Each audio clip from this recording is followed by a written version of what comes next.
Welcome, ladies and gentlemen, to the Vinnie Eastwood Show. We're broadcasting live on AmericanFreedomRadio.com 5 days a week, ladies and gentlemen.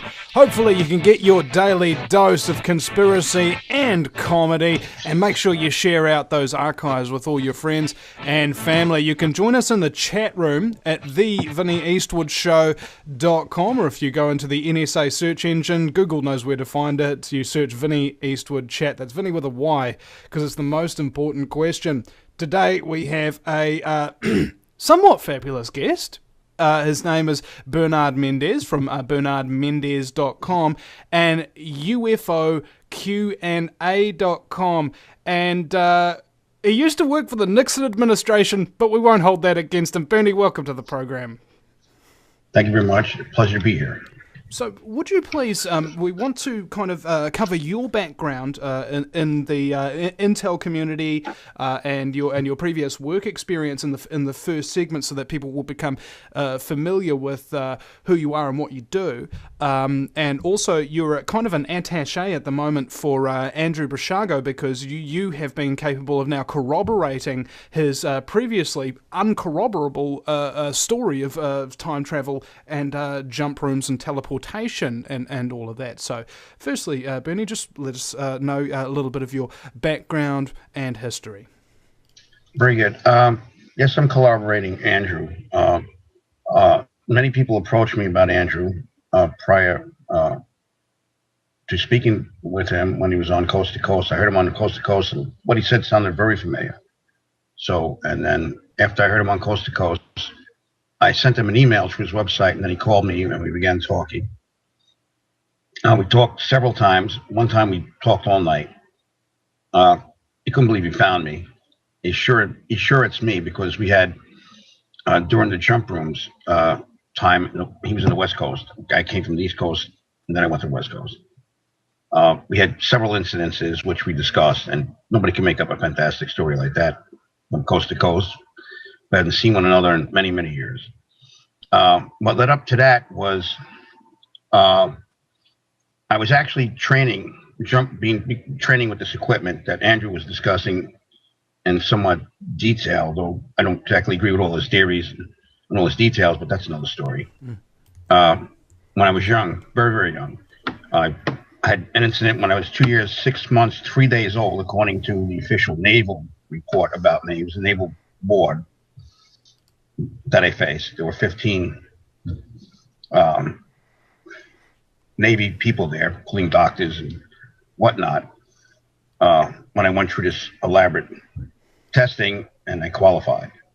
So, and they knew my complete medical history. The reason why I want to make that clear is because people have raised questions about my medical history from time to time, and they say, well, I know something about you, and these people, the Navy, didn't know about this. I says, I find that hard to believe, because I went through this very elaborate training, and the secret was greater than the atomic bomb at the time. And there was nothing about me they didn't know. And if there was something they wanted to know, I usually found myself with someone with a very large needle who was going to stick it into my arm, and where I was going to fall asleep for a while when they would start talking to me in my sleep.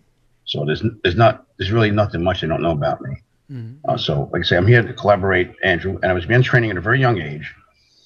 I was about 6 years old when I made my actual, I don't know if you call it a jump.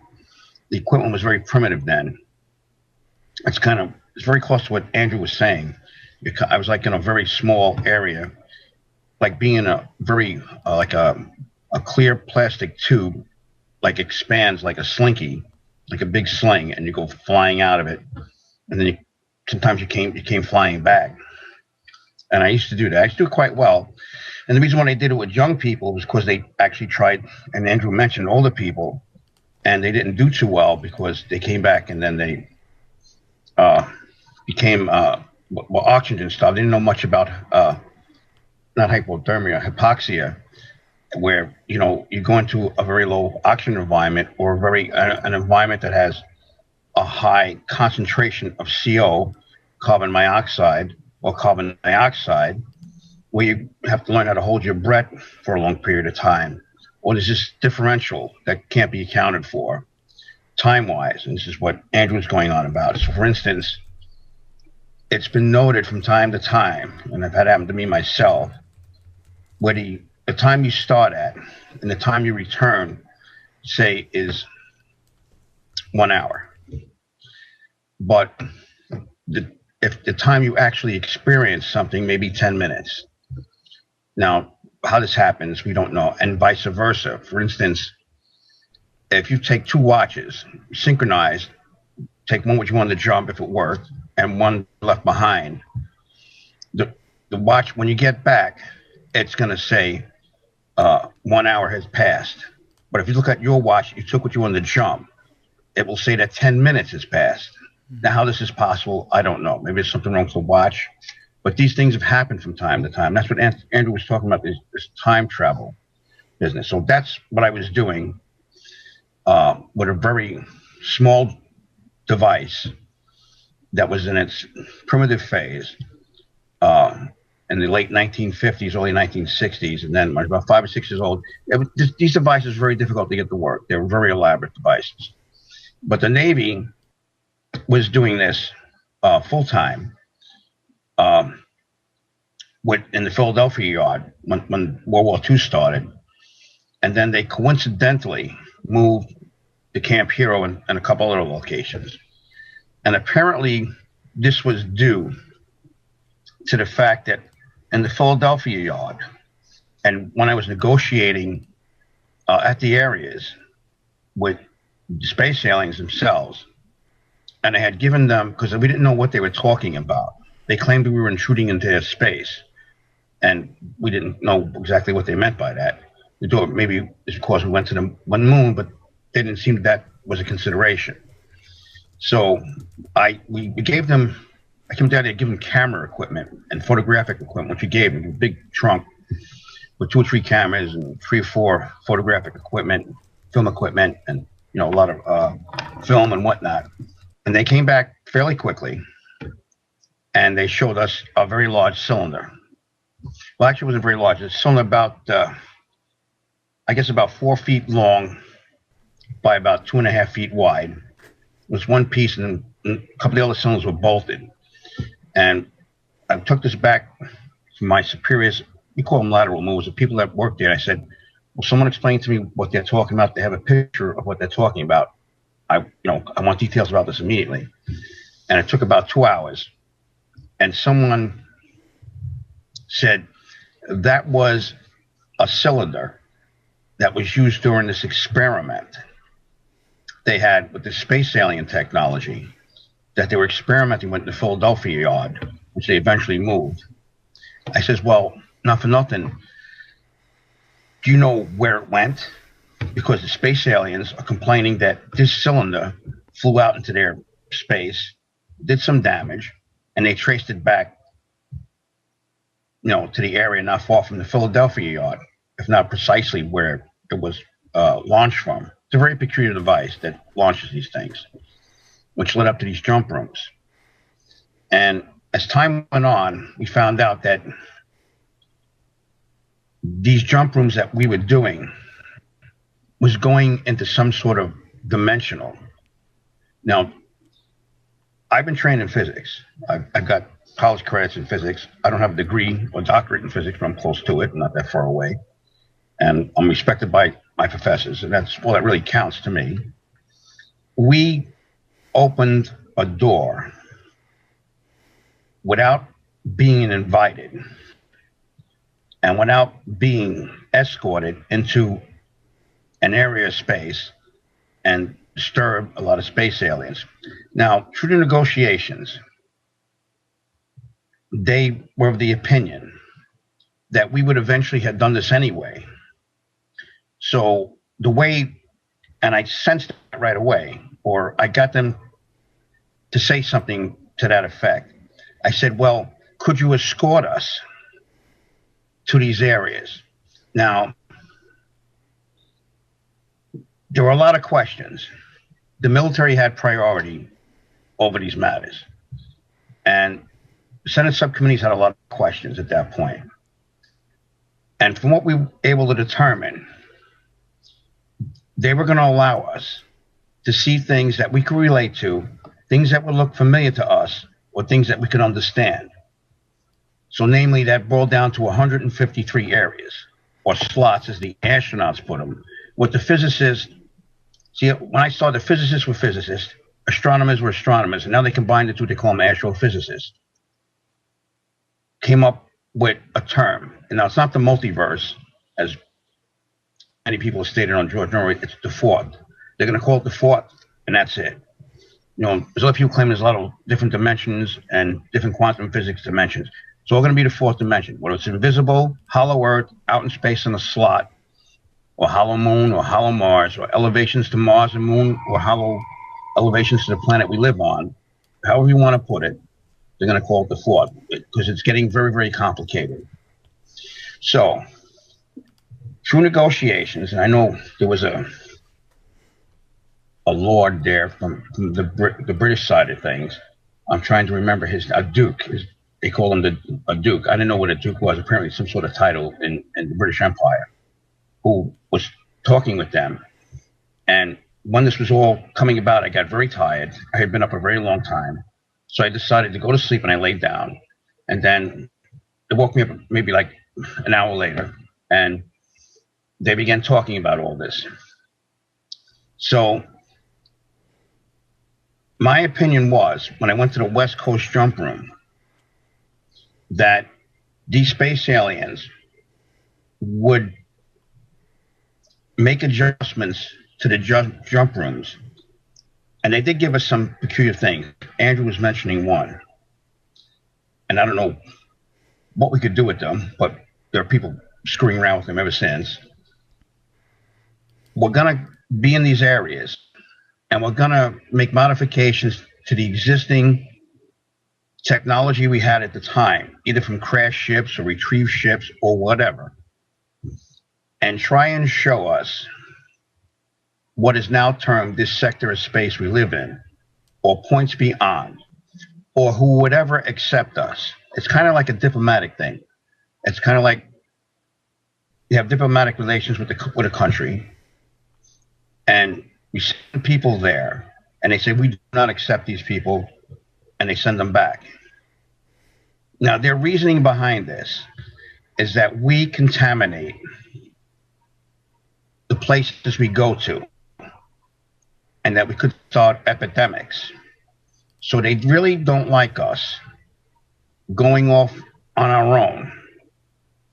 But the alternative, and the word alternative was classified at one time, was for them to take us, and was for them to escort us. And that was my plan. I don't know if anybody else will claim it, but they can go right ahead. And it was beginning to work. Now, I went from the jump rooms and then down at, I didn't know the term at the time. They call it, I know it as a deuce, but they call it El Dulce. More and more aliens began talking to us. And one of the things we tried to explain to them is to learn how to speak English, which they really didn't understand. And I had a big argument with a lot of people about that.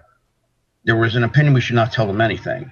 I said, and I did my homework, all the missionaries that went out to different parts of the world, Christopher Columbus on his explorations, Lewis and Clark on their explorations, all had a very common problem.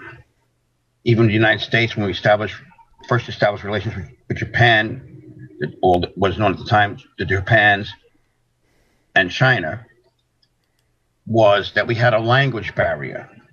In fact, it took many years for the Japanese, even during the course of the war, they were asking questions as to what these words meant, and as to what we were doing with particular activities that we have. So that was quite a common theme. Now, sometime later, around the time of the Mona Lisa incident, and Mona Lisa, you can punch it up, Apollo, Mona Lisa, I'll leave it at that for now. They began talking to us across the board about the transmissions and it took time to narrow it down. But they were talking about is TV transmissions mainly. Now, there was a lot of radio transmissions that they were talking about. We didn't know that. And for some reason, I don't know why anyone never asked them these particular questions. They assumed that the transmissions from the TV were real and that they weren't fictitious and they were actual events. And they were basing their relationship from about the 1950s through 1968 or so on these transmissions, and had made plans accordingly. And the same alien that was involved, the same alien was involved with the Travis Walton case, and he's loosely known as the captain. El Supremo being on the administrative side with his staff, the Long Neck Gray, and the captain being out in the field with his staff in that peculiar ship, his diamond-shaped ship, and it really is a diamond-shaped looking ship, are very upset about all this because they got it wrong. And that reflects on them. So they could lose their privileges and they could lose their positions because they made such an error. And I did put a good word for them. I says, we did not know, or we did not assume when we made these TV transmissions that they would be received by any alien civilization at all, because no one even conceived of alien civilizations until the late 60s, or at least it wasn't openly discussed a great deal, or assume that passerbys, and that's what their even bigger concern is. So if an alien's passing by, he gets these transmissions, well, how could he get these transmissions? The aliens have a very unique, a very efficient system of communication here in this galaxy and the three other galaxies involved.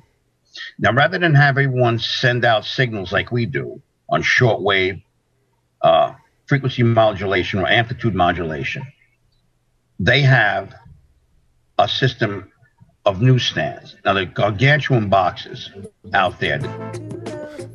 We'll be back. We'll be right back in just a few minutes, and we'll explain the alien communication technology. You can check out Bernie's website, bernardmendez.com, and also UFOQ&A.com. We'll be right back at the VinnyEastwoodshow.com, ladies and gentlemen. Welcome back, ladies and gentlemen, to the Vinny Eastwood Show. We're broadcasting live on AmericanFreedomRadio.com. Jump on your Skype and your chat rooms and your Facebook and all of that kind of stuff, and ask people, please, come and listen to this particular episode with Bernard Mendez from bernardmendez.com and UFOQ&A.com.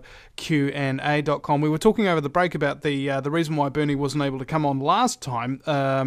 It was because of, well, basically the storm and everything around him was just completely and utterly destroyed. But we'll leave that for a moment. And I wanted you said you were talking about alien communication devices or some kind of box, and then we want to somehow weave that into kind of your past and experience in these particular fields and what your job descriptions were. But please continue. I've actually observed this box. Now, I was a trained observer. When I was a young child, I had pointed out things from time to time, which was noticed by my father, who was in the Army. And he was a very suspicious general. He was quite old when he had me. And I was always pointing at things. And one day, they were having a barbecue with their close friends, and I began pointing at the sky, and one of his closest friends, Douglas MacArthur, the general of the Army, was there and said, "What's the matter with the boy?" I says, "Well, he's been acting strangely. He's always going around staring at things, and he's pointing at things." I said, "Well, what's he staring at now?" And I was actually staring at a UFO that was about a mile and a half to 2 miles from where they were, looking at a big window, and I started pointing at it. I've been since questioned about this incident over the years. I was 2 years, 6 months, 3 days old, according to the official naval report, when this happened. And I continued to point, and these are the type of people you don't screw around with when you play jokes with. And my father sent out a P-51 Mustang from a base not far away. Now, this could have happened right not far from where I live. I assume it did. The scene looks familiar. I look around there from time to time. And I kept pointing, and my father was a very stern man, and he actually made me continue to point. And eventually, he was communicating over the phone to the control tower, giving instructions to the pilot, whose name I think was Jack Brady. And he told him to do loop-de-loops and figure eights. And now this was a clear blue sky. You could see for at least, visibility 10 miles, they used to say, which is very good visibility. And there's not a cloud in the sky. And he began doing loop-de-loops at about, I think, 800 to 1,100 feet. A mile and a half from my position. I can give more details. There's a big report about all this someplace. And bam, everyone heard the noise. The pilot bailed out. And you see the parachute. I remember clearly seeing P-51 hit something, and then the pilot bailing out. And that's when everyone really got concerned. I told them to go pick up the pilot. They all began talking about this, and they all decided to bug out. And that's what ultimately started me down this road. And later on, when everyone had gone apparently to some sort of bunker area, I'm not going to give details about that at all. We began, these individuals, and I'm sure you can assume who they were now that I mentioned someone's name, began doing flashcards with me. So they sat me up and showed me flashcards, and were coaxing me into pointing at whatever it is I saw, because nobody else saw it. But that P-51 did hit something. There were lots of witnesses between the tower, people on the field, the people at the party who were all brass tacks, as they say, and a lot of chiefs there too. I'm not disrespecting any enlisted personnel, but there were a lot of witnesses.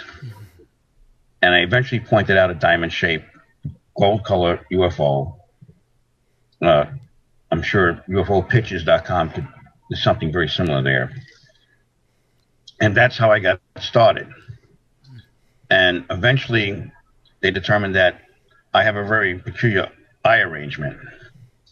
And going through all this rigmarole with rods and cones and all this other peculiar things. Of course, there is another theory, which a certain Dr. Eskenazi, but that wasn't his name at the time, came up with. He said, perhaps it's not that I have acute vision. Maybe I have normal vision. And maybe everybody else has substandard vision, what we call normal vision. That's a possibility too. So depending how you want to look at it, but I've been poked and prodded ever since. I'd probably be autopsied beyond belief when I pass on. At least I've been threatened with autopsy from time to time by, I think, Dr. Sear, David Sear, and a few other people. But that's how I got started. And from time to time, I would go for training. When the jump rooms, or my cousin George, who I really like, he's a big guy, about 6'2", 6'4", would escort me to the different areas. Now, this is back in the 1960s.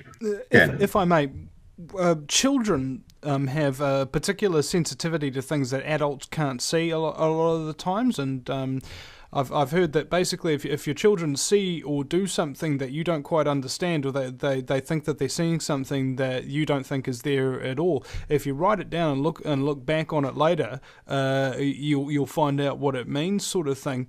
And my contention is that we're all born with this kind of potential, but very, very early on in life, it sort of wanes because it's not reinforced or helped along in any way, shape, or form. So it just that ability Nurtured. just sort of disappears. You reckon that might have something to do with why you, at a very young age, were discovered and actually, shall we say, helped along in this particular type of vision that you have?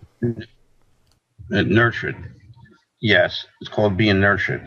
And that is a theory. And it's a very common theory. It was a prevailing theory for many years. But, even though people are nurtured, some people don't take to it. It's like some people are nurtured to swim, but they don't take to swimming. They don't like swimming. Or some people are nurtured to play piano, but they don't play the piano. They just don't take to it. Like my niece, she plays the piano quite well. She really took to it. Like, I coaxed her along as much as I could. That is a theory. It's a prevailing theory. It does work most of the time. But as I went on for further training, things like the high altitude test. Now, you could be nurtured all you want in a high altitude test, where they bring you to a room, put you on oxygen, bring you to an altitude of, say, above 10,000 feet, where the oxygen content is low, or 15,000, 20,000, or 40,000, whatever. Then they take the oxygen mask off, and then you got to play cards, write something, or sing a song, and they see how you react to all of this. Now, you could do it all you want, but some people are going to panic, and some people are not going to panic. So I didn't panic, and that was part of this training. Now, I did it 3 times. I think once when I was about 8 years old, another time twice when I was about, once when I was like about 15, and then another time when I was about 18 or 19 years old, something like that, when I took the flight physical. So a lot of people can be trained, can take a flight physical and fail, whatever reasons they have. So, and I passed the flight physical, and then there was the other medical board with the Navy, because I trained as a Navy diver, and then I passed that medical board. That was a full medical board.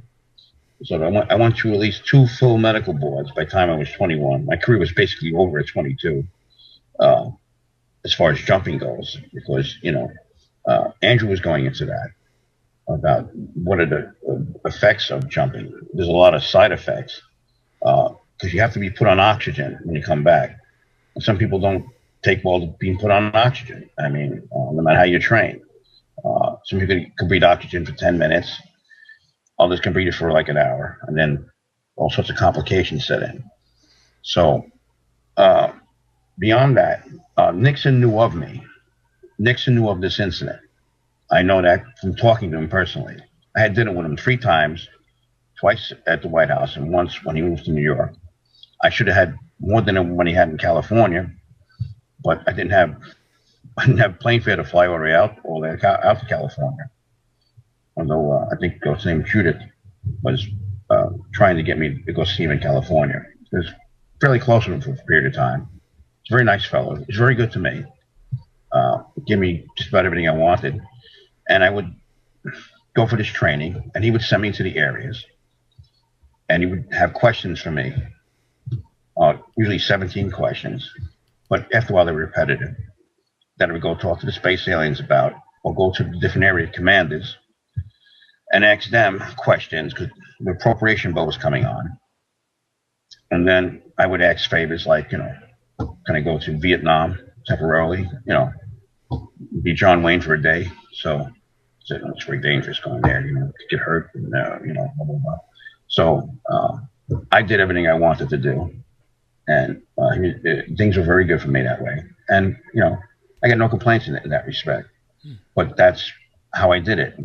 I just continued to do things. And I didn't know there was a fellow. See, Nixon, when he came into the office, he really didn't appoint a lot of the individuals in his administration.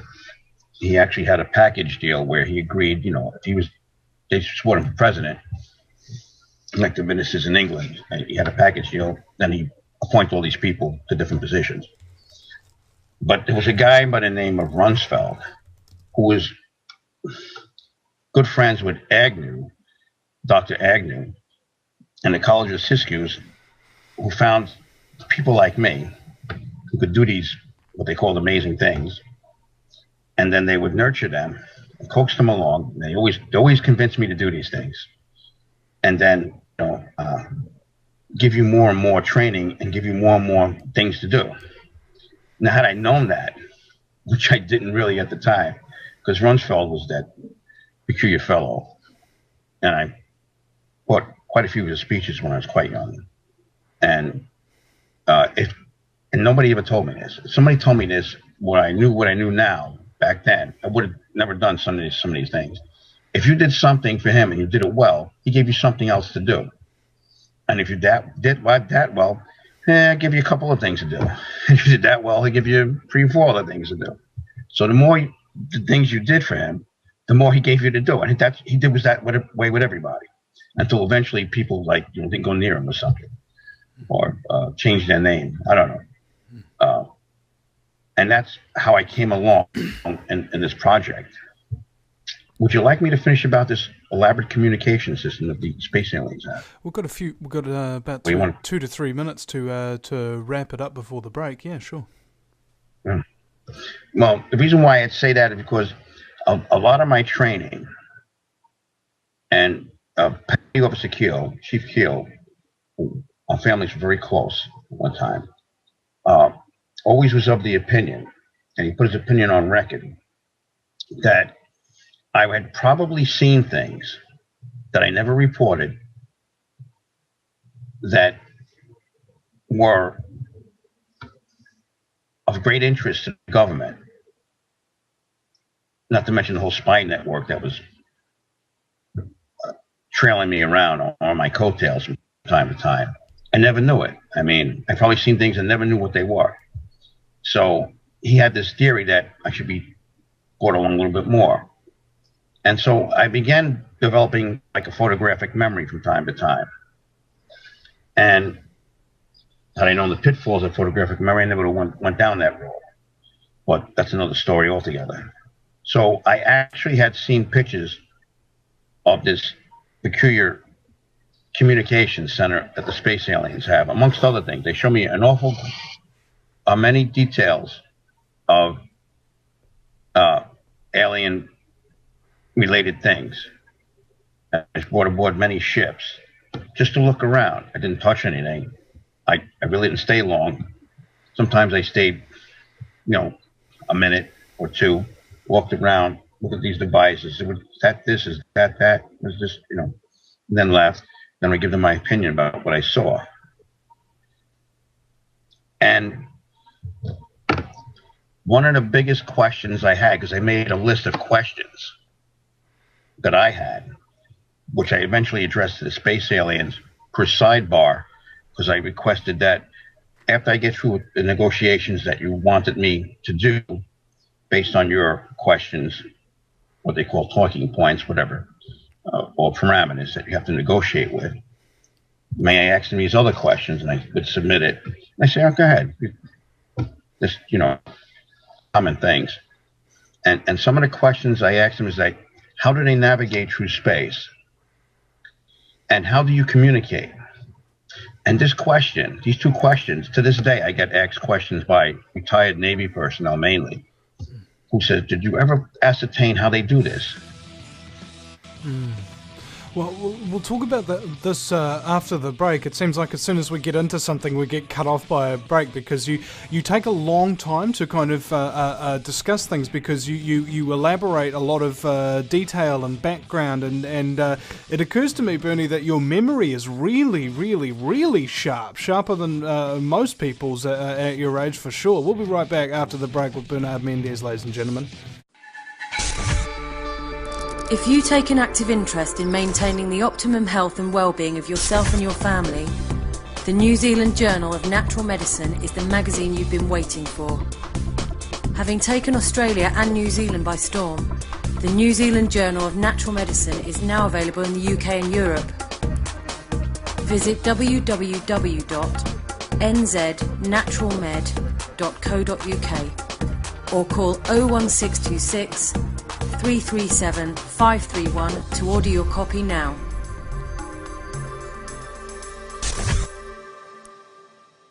Do you realize every day we are being put under constant stress from wireless radiation? What's worse is that you don't even know that it's happening. It puts as much stress on our body as if we had a constant viral infection, draining our energy and sapping our strength, or just making us irritable and fatigued. These wireless fields are being emitted from computers, microwaves, mobile phones, power lines, and any electrical appliance. Now there is a solution. A group of research engineers in New Zealand have come up with an active shielding device that shields you from wireless radiation at a cellular level. Blue Shield comes in 3 models: a household, portable, and USB that plugs into any computer. The great thing about Blue Shield is it is very affordable and guaranteed to last. A one-off purchase will see you being protected for years to come. Visit AmericanFreedomRadio.com and click on the Blue Shield banner. Blue Shield, brought to you by theVinnieEastwoodShow.com.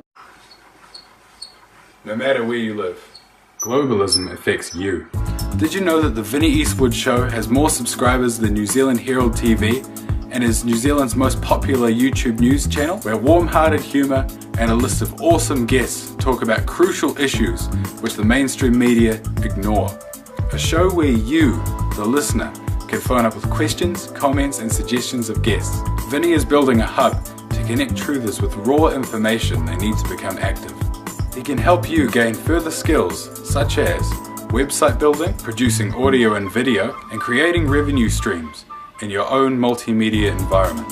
Because Vinnie supports such a wide range of people in the truth movement, he is not government or corporate backed and relies entirely on your donations. Give now, give generously, or subscribe for $10 a month for access to ad-free video archives. Just visit theVinnieEastwoodShow.com and click donate.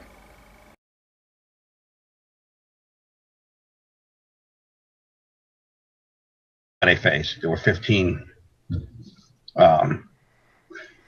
Navy people there, including doctors and whatnot, when I went through this elaborate testing and I qualified. So, and they knew my complete medical history. The reason why I want to make that clear is because people have raised questions about my medical history from time to time, and they say, well, I know something about you, and these people, the Navy, didn't know about this. I says, I find that hard to believe because I went through this very elaborate training, and the secret was greater than the atomic bomb at the time. And there was nothing about me they didn't know. And if there was something they wanted to know, I usually found myself with someone with a very large needle who was going to stick it into my arm and where I was going to fall asleep for a while when they would start talking to me in my sleep. So there's really nothing much they don't know about me. Mm-hmm. So like I say, I'm here to collaborate, Andrew, and I was beginning training at a very young age. I was about 6 years old when I made my actual, I don't know if you call it a jump. The equipment was very primitive then. It's very close to what Andrew was saying. I was like in a very small area, like being in a very, like a clear plastic tube, like expands like a slinky, like a big sling, and you go flying out of it. And then sometimes you came flying back. And I used to do that. It happened from time to time. That's what Andrew was talking about, this time travel business. So that's what I was doing with a very small device that was in its primitive phase in the late 1950s, early 1960s. And then when I was about 5 or 6 years old, these devices were very difficult to get to work. They were very elaborate devices. But the Navy was doing this full-time. In the Philadelphia yard when World War II started, and then they coincidentally moved to Camp Hero and a couple other locations. And apparently this was due to the fact that in the Philadelphia yard, and when I was negotiating at the areas with space aliens themselves, and I had given them, because we didn't know what they were talking about. They claimed we were intruding into their space, and we didn't know exactly what they meant by that. We thought maybe it's because we went to the moon, but they didn't seem that was a consideration. So we gave them, I came down there to give them camera equipment and photographic equipment, which we gave them, a big trunk with 2 or 3 cameras and 3 or 4 photographic equipment, film equipment, and a lot of film and whatnot. And they came back fairly quickly.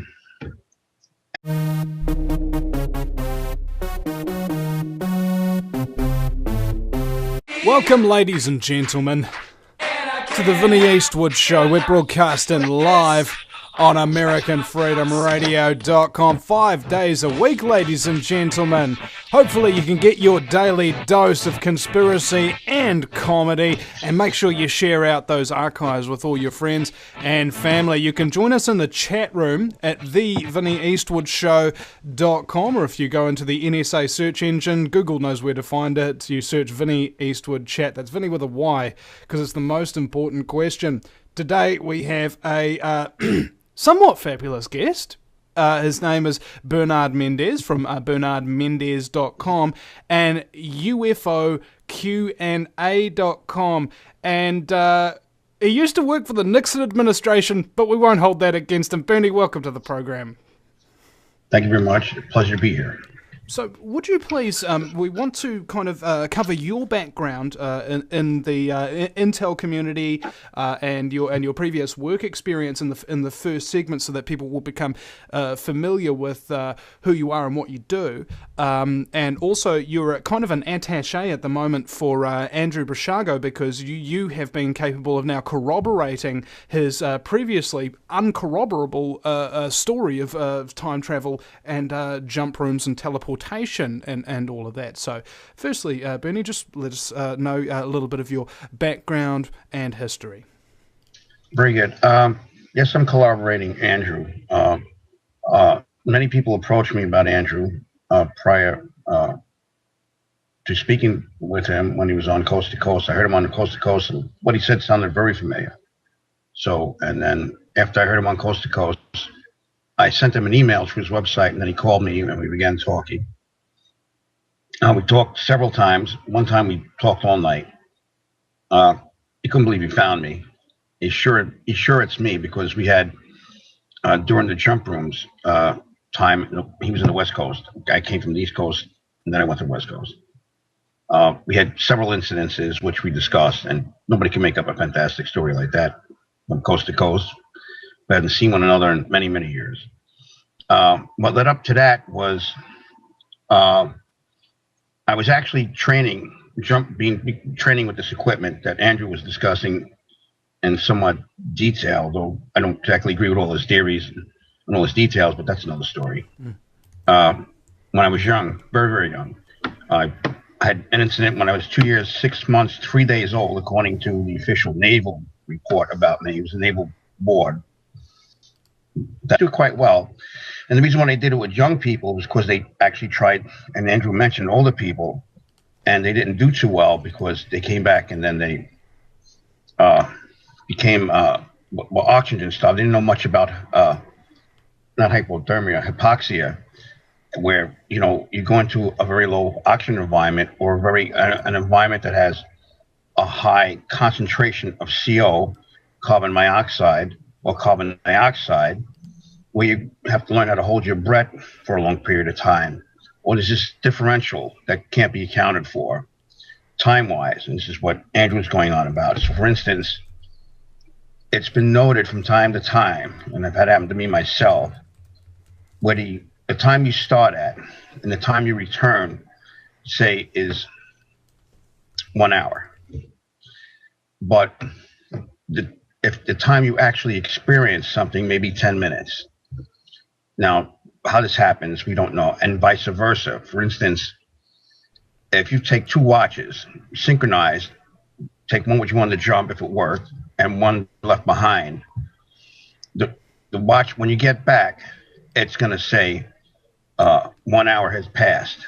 But if you look at your watch, you took what you wanted to jump, it will say that 10 minutes has passed. Now, how this is possible, I don't know. Maybe there's something wrong with the watch, but these things have happened.